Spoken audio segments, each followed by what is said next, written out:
In the harsh reality of the Fallout wasteland, murder and death are a part of everyday life as people fight just to survive. However, for some individuals, the killing is not a necessity. It's a desire. A desire to fulfill their own sadistic needs as they kill for fun, pleasure, art, or dinner. These are the most unsettling, sinister, and disturbing serial killers in Fallout. On the surface, Clanden appears to be a fairly peaceful and relatively normal person. However, the truth is much darker. He's an explosive and chemical weapons expert who has been hired by the Omertas to build a device which could poison the residents of the Strip. In exchange for his service, the Omertas have turned a blind eye to his ongoing sadistic activities, but a search of his suite will quickly reveal what he's been doing in his spare time.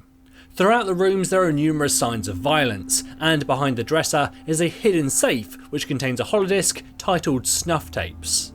In a nearby room, you can find the location where these recordings were made. With a successful medicine check, it's revealed that the woman was tortured for several hours before being murdered, and it doesn't look like she was the only victim. I love it when the traitors try to escape and the collar triggers. Nothing like watching a head go pop. Dixie is a young woman and high-ranking member of the Disciples in Nuka World. This gang is full of violent murderers who kill just for the thrill of it. However, even amongst such company, Dixie sticks out as the most bloodthirsty of them all.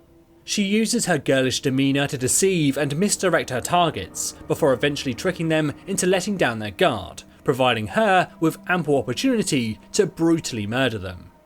Her nightmarish home inside Fisttop Mountain is filled with souvenirs, including the mutilated corpses of her victims and holotape recordings of their final moments. What are you doing? Wait, I thought you were here to... Ah! Kate, run! Sam, no! What have you done? Oh, don't worry, honey. I'll never keep two lovebirds apart. No! No! That went well.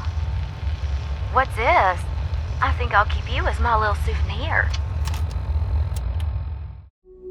One of the most horrifying serial killers in Fallout history is the Pint-Sized Slasher, a psychopathic child who was active in the years before the Great War. In Fallout 3, you're able to enter a distressing simulation that actually sees you play as the slasher, but in reality, the Pint-Sized Slasher is considered to be a myth, created to scare children who misbehave. However, there is some evidence that suggests he could be more real than many would like to admit. An article on the subject can be found in the Capital Post newspaper, which reads, "After reviewing the autopsy results of the Linden Street slayings, we can confirm that the force and direction of every knife wound are consistent with an attack from a much smaller assailant, a child to be precise."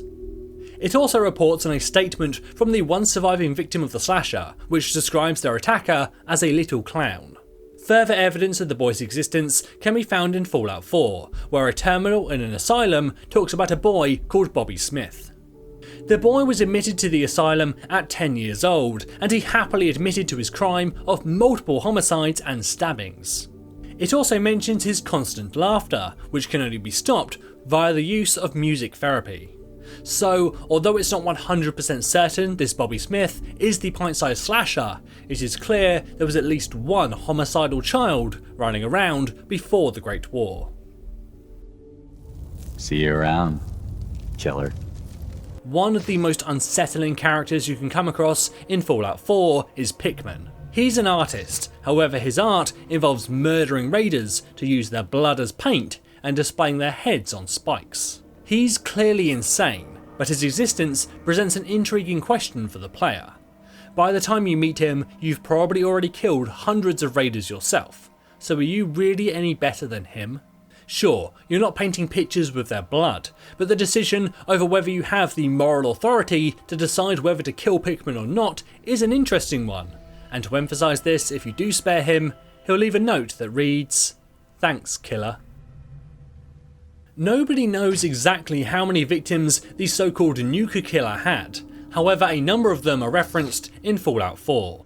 The killer was active prior to the Great War, and got their name from the fact they stuck Nuka Cola bottle caps in their victims' eye sockets. Prior to the bombs dropping, they were under investigation by various police and sheriff's departments, but it seems that they were never caught. The bottle caps over the eyes is reminiscent of the ancient Greek tradition of placing coins over the eyes of the dead. The belief behind this was that the coins could be used to pay the ferryman who would take them to the underworld down the River Styx. It's possible the Nuka Killer used this as inspiration for his or her own morbid tradition. And another note is that the clothes of the dead all showed signs of water damage, perhaps another connection to the idea of the ferryman and the River Styx itself. Well, come on in. I've put my work on display down here, and I'd very much like you to see it. Another pre-war serial killer was the notorious Fenn's Phantom. He was a prolific murderer who was active in Boston and is believed to have claimed the lives of dozens of people. The remains of his victims can be found where he left them, forming a sinister display in the Fenn Street sewer. I want you to appreciate your surroundings, detective. Very little is known about the identity of the Fenn's Phantom, making it almost certain that he was never caught. However, we do know that he was a sadistic and deeply disturbed individual, evidenced not just by the way he displayed the bodies of his victims, but also by a series of holotapes that were left for the detective chasing him to listen to as they made their way through the sewers.